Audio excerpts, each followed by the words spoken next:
And here we are again, IBR on air. This time we make it a bit more smooth. Jokes aside, the war is still going on. Russian forces are still going into our country, and unsure on which side to stay.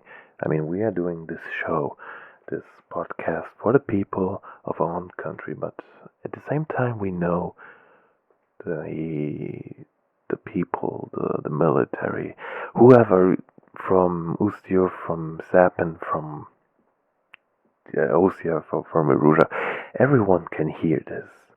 And while I do not know what your stance is, if you're positive or negative towards our podcast, to what I'm telling you guys here, at the same time I don't care, but you should know that we are simply doing this because I myself feel like I need to do this. Because the military, or not just the military, many people would just lie about what happens on here in this war. And we try to source out any information we can have, any information we can get. We try to figure out if this source can be trusted, and so on and so forth. You know the drill. So I have interesting news this time. I have very interesting news this time. After the mission on Route 171 is a normal airplane, a civil airplane, flying through B7R, picked up something. And why is this interesting? For the people who don't know, B7R in military terms is also called the round table. This is a sort of desert we have here in Belkan, and the round table is basically one of what they call, as far as our sources go, we could be wrong, but one of the toughest places to fight in. One would be because rescuing conditions are awful. Again, we cannot confirm this properly because this is really new information, but this is what we got. And now 2 days, 22nd of April 1995, we got this information. On the 20th of April, yes, the civil airplane was flying through this area. A combat patrol from our glorious country picked up their signal and alerted them out of the area because it was too dangerous to fly for them. Fair game. But here's the catch. People on this airplane, they saw two planes flying into this area. Those two planes were not Belkan planes. It was two F-15s. One of them could confirm, one of the cities could confirm that one of the F-15 had a red wingtip. Many others claim that the second F-15 had blue wingtips. Now, if you listen to our last podcast, this kinda applies to the fact that there is definitely someone flying with a red wingtip. Why? No idea. But there's also someone with two blue wingtips. Why? No idea.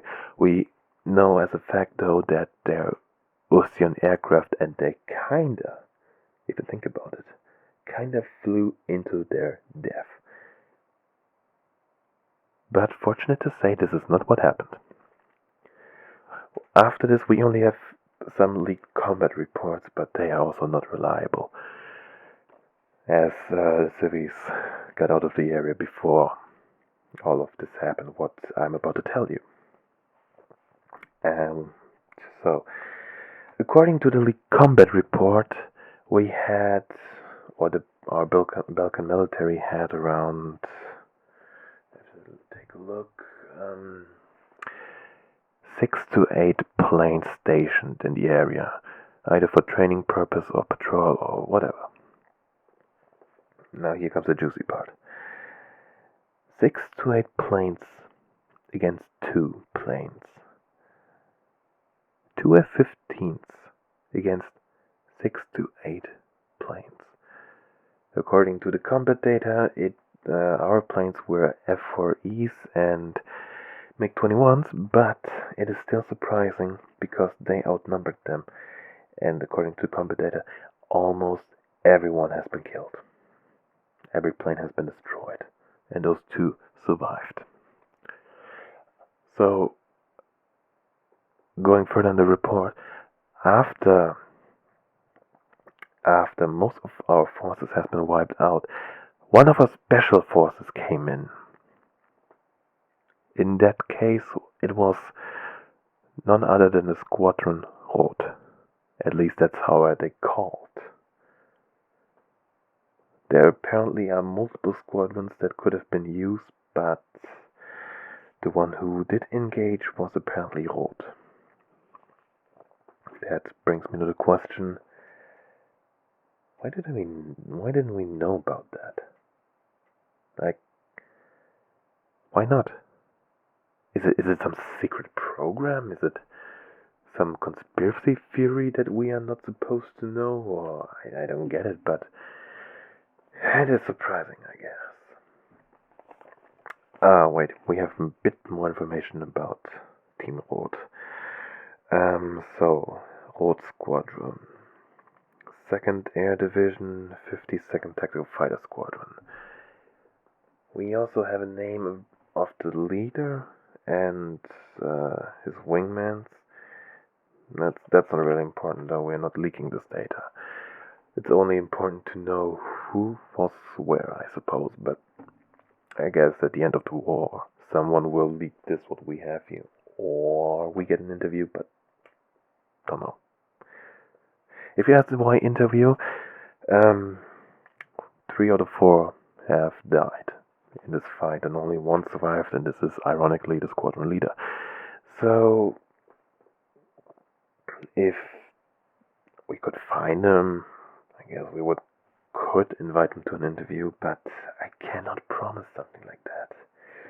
Especially at the risk of my own life, because, as you can tell, most of Belkan media is airing propaganda 24/7, and we are trying to bring out the truth here.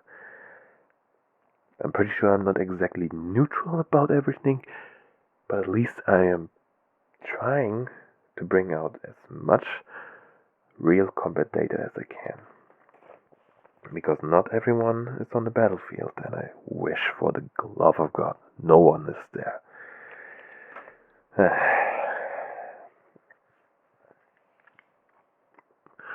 This is pretty much only the beginning of a war, and at the end, I don't want to know what could happen. I mean, as far as I'm concerned, Belka does not have any nuclear capabilities, but Ossia has. Then again, Ossia and Ustio are not really the same country anymore, so I doubt that Ustio has any themselves. But Ossia does, so Ossia could just... Well, that's a scary thought, but just hoping for the best, and just hoping for this all to end rather quickly. I don't have the feeling that people would say that they go onto a round table, see what I did there, and would talk about it. No, by far not. I have the feeling our leaders are very incompetent, not just ours, but theirs as well. And, well, actually more hours just only, because we started this whole mess. I guess that's a mark we will never lose. So, yeah. It's quite funny.